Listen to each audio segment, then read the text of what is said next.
Hi, this is Melanie, aka Princess Ninja, bringing you a 3-year post-op pacemaker update. This video is long overdue considering the amount of questions that I get between my Instagram feed, my Facebook account, and of course the thousands of views now on my post-pacemaker video that I did 30 days post-op.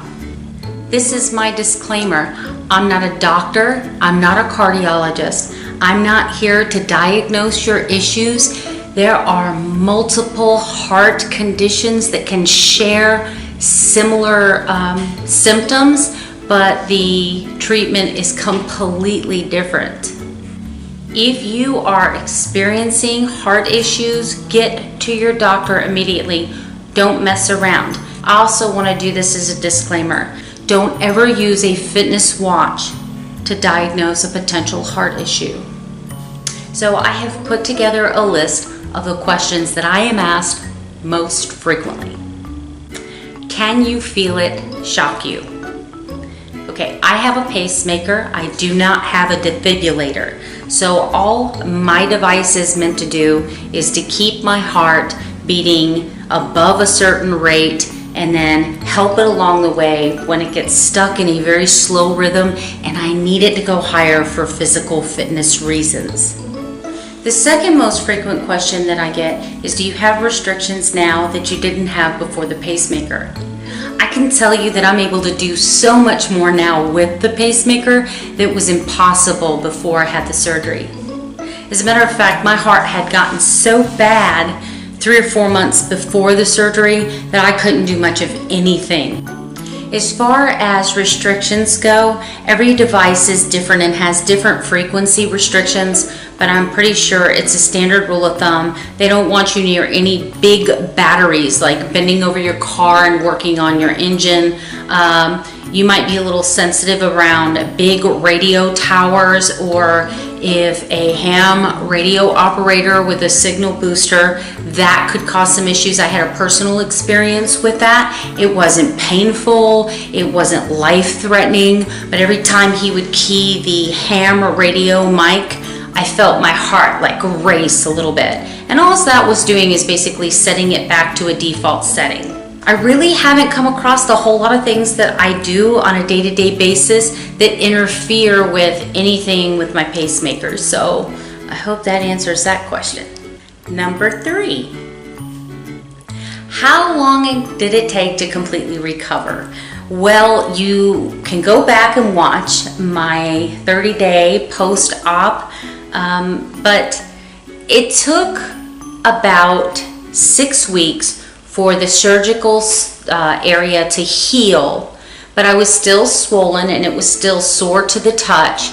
And then any movements beyond normal movements with this arm, I felt like a tugging sensation, almost like just before you get a muscle cramp, but it's not horribly painful. You just have to adjust a little bit, and slowly over time, with your doctor's permission, you can stretch, you can build strength, and it won't be any time at all before you're back to normal.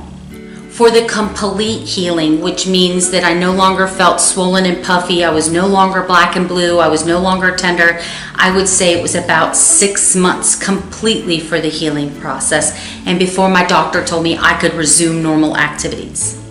The fourth question I get is, how big is the scar? Well, I don't know how well you can see that here. The scar itself is about this big. I don't really consider it that big. It doesn't even bother me.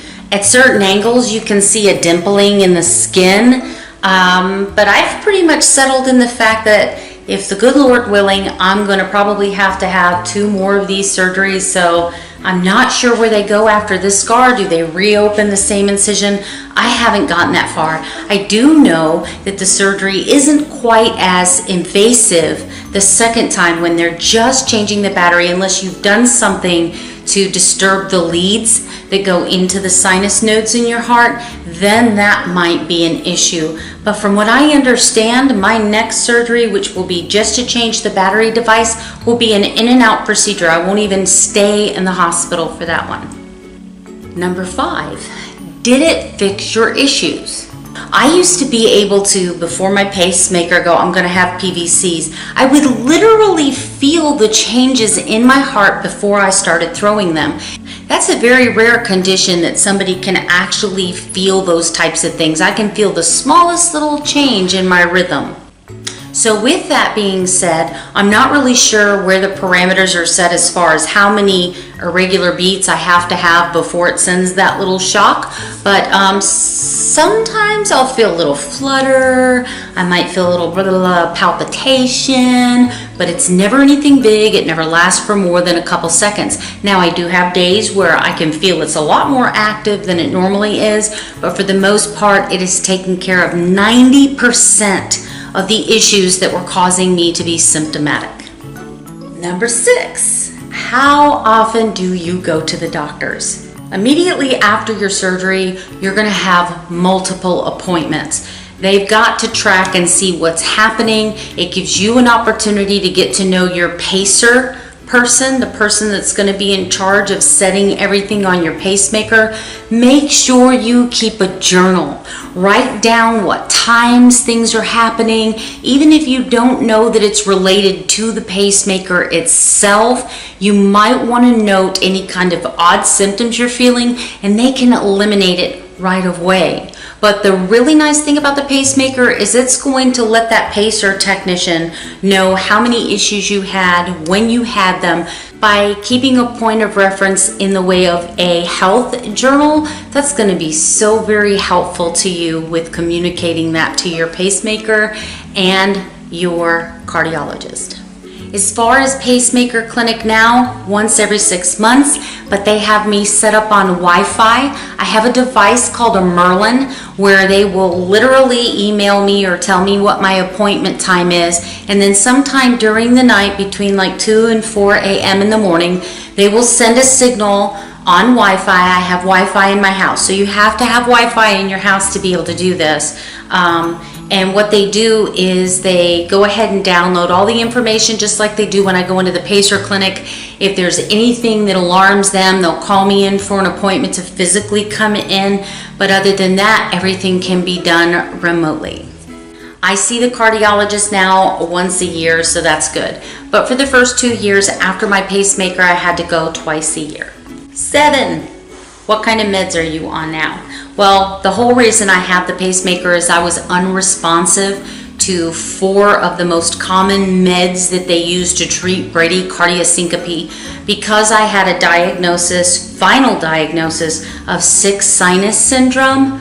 Sick sinus syndrome is an electrical issue within the heart where your heart really doesn't know what it's supposed to do. Even though bradycardia was primarily my biggest issue causing all of the other issues to flare up, the medicines did the same thing. So the medicines were fixing the bradycardia, but they were causing the atrial fib and they were causing the tachycardia to get worse. So we were trading one issue for another, and that's what made me a candidate for the pacemaker in the first place.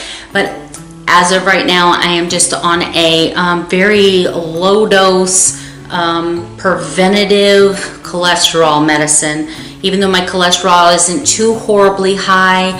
When they did the catheter to take a look at my arteries, they did find a small blockage that over time could become a problem, so they just put me on a very low dose as a preventative.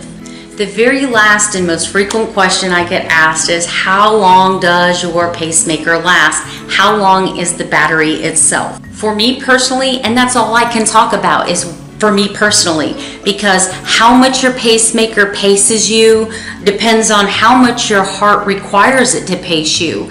And if it paces you a lot, you have less battery than someone who maybe paces less frequently. They're going to have a longer battery life. Every 6 months when you go into the pacemaker clinic or they download, it resets all of the information inside your pacemaker. So every 6 months, that statistic is going to change based on how your heart performed over that 6 months period. So when I have a bad 6-month period, I might go in there and they may tell me I only have 8 years of battery left, that my heart was pacing, the pacemaker was pacing my heart 56% of the time. But then I've had very good months where they said my heart was only pacing 42% of the time, and then I had 10 years of battery left. So it all just depends on your heart overall. Overall, for my particular device, I should have about 10 years left on the battery. Okay, those were my biggest questions, but now I'm talking to just you ladies. So you gentlemen, unless you have a lot of chest tissue up here, you may not want to stick around for this part, but I'm just going to be giving my lady friends out there that may be having pacemaker surgery, they're researching and they're doing all of this homework to find out what they're in for. So I'm going to give you some really good tips, but it's all specific to breast. All right, ladies, because the incision is made right here across this group of muscles, and because this pacemaker is set right in here just below the collarbone, you are talking about the potential, especially for my lady friends like me that are full figured, you are talking about the potential for a lot of weight, a lot of strain, and some uncomfortable moments. So I'm just going to share my experience with you and let you know how I dealt with it. First of all, you want to make sure that you have a few really good supportive bras that clasp in the front.